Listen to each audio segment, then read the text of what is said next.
The museum was started by myself, Peter Fletcher, and Skip Ungroat, two lifelong friends from Ypsilanti that each had a collector car and liked cars. And we talked about local history, and it was done over a hamburger across the street. And so within 2 days, we were buying the building that houses the Kaiser collection, which is now connected here.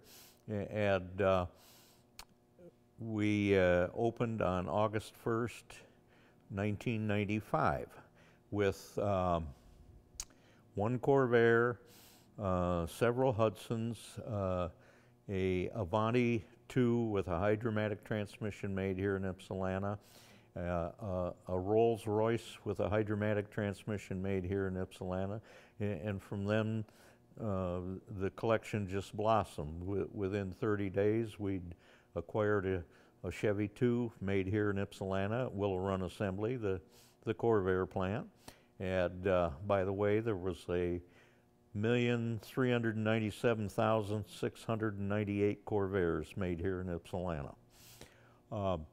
The museum has continued to grow. The building that we're in was built in 1999, and it houses the General Motors end of Ypsilanti's auto history, Willow Run Assembly, Corvairs through Caprices, and the Hydromatic division, which closed December of 2010. We own 4 Corvairs, a 1969 with 539 actual miles on it. We bought that when we started the museum, put 13 miles on it in all this time. It doesn't go out at all anymore. We have a 60 with about 30,000 miles on it, a one-owner car. We have a 64 Monza Coupe with a 3-speed and 2 options, a tinted windshield and a left side view mirror. That car was sold new in South Bend, Indiana, and we now have the 66 Corvair that's a Bonneville record holder in, I believe it's Class G production. The collection also includes the world's last operating Hudson dealership in its original building, which opened in 1927 and has all of its records from 1927 through 1995 when they sold the last new cars. After that, we sold used Hudsons, Hudson parts, and used cars until we started the museum in 1995. The Hudson dealership sold about 2,000 new vehicles between 1927 and 1958.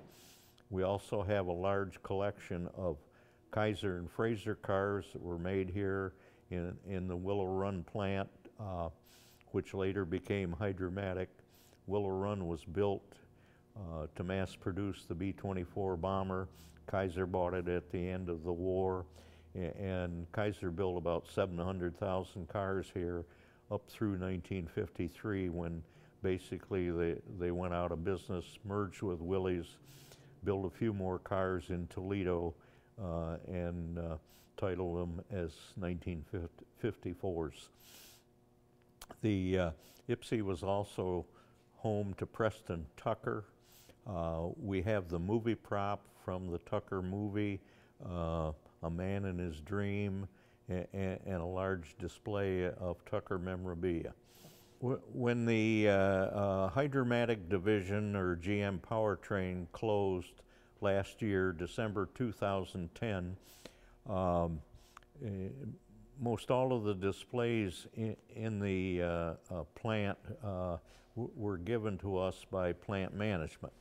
And included in that was a large green packing crate, about 3 foot square, and it was one of the never to be produced rotary engines by General Motors, which would have been built here in the hydromatic plant. It's not actually a display. The engine is bolted to a pallet. In fact, the engine still has oil in it. It was in the engineering building. And the ironic thing, our board president, Ron Bloom, of course, spent 36 years with Hydromatic and GM Powertrain and was in charge of displays and exhibits probably the last 12 years before they closed. And his name is stenciled on the box.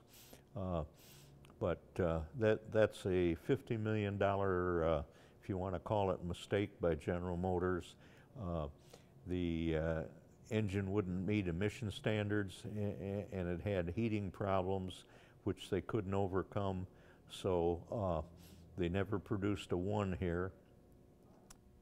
I haven't been online in quite a while, but the engine was originally designed for the Chevy Monza, and of course, you know, they were looking to build and sell as many as they could and amortize the tooling real quick, and that's where AMC came into play, but never hit production.